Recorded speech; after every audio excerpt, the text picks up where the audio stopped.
Hello and welcome to another Shropshire walk. Well, it's mid-February, it's a bit cold, but we're here at Cound. And there's a special reason we're coming here now, and that's to go on the so-called Snowdrop Walk, to see the snowdrops, and they're all out in their glory at the moment. And we've parked here at the Guildhall in the centre, just by the church. And before you go on the walk, you might just want to notice, as you drive into the village, you come over an old bridge. Kunda Bridge is a truly remarkable bridge. It was built in 1797.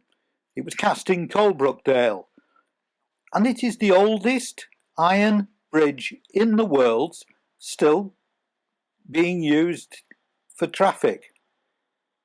And here it is, just tucked away in a Shropshire village, no plaque, no fuss, but the oldest in the world. And also, to have a look perhaps at the church, magnificent Grade 1 listed church.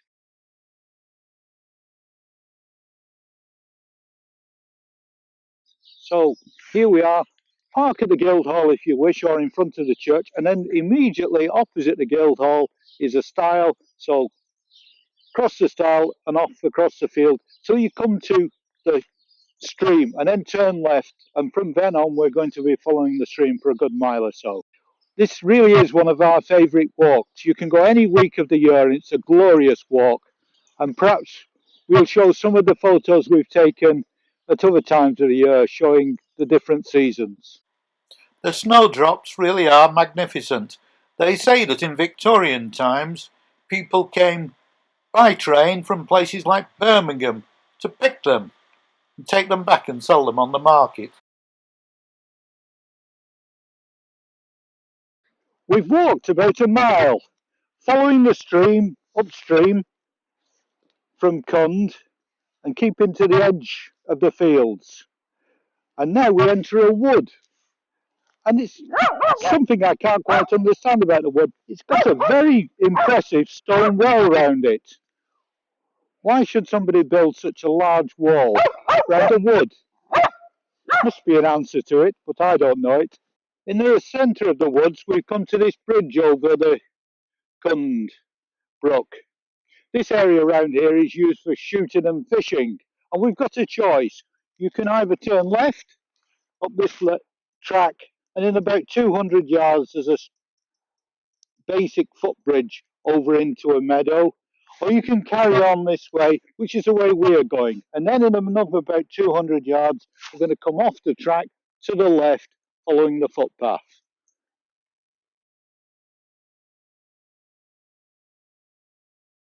The snowdrops are magnificent in this field. They extend all the way up till the lane at the end, and well worth exploring. But we're going to follow this older track straight up to the top, to the bridle path, which turns left at the top, over this old stone bridge. And this stone bridge is a real mystery. Why is it here? Who built it? Doesn't seem to link to any track that you could take a cart or anything to in the past. I wonder if it was part of a scenic walks for the hall at Cund. Who knows?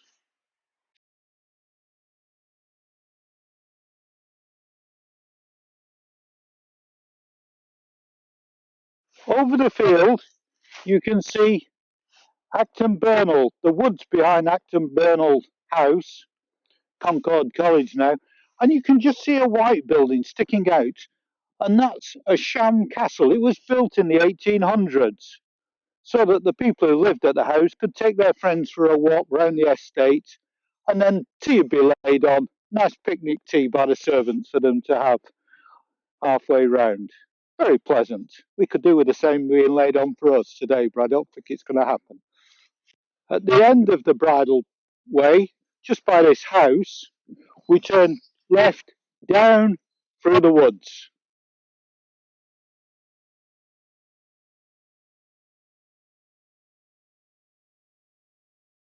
Well, we've come up to the top of the hill, and unusually for the top of the hill, there's a lake here. But of course, it isn't a lake at all. It's an artificially made irrigation ponds, keep a reservoir for the farmer to water his potatoes and other crops during the summer. But it really is a good vantage point. From the top of the lake, from here you can see the spires of Shrewsbury and then across to the Welsh Hills. Lovely spot to just spend a few minutes, particularly on a summer's day. And from here, we're going to go to the other side of the lake, and there's a stile through the hedge and then onwards through the field.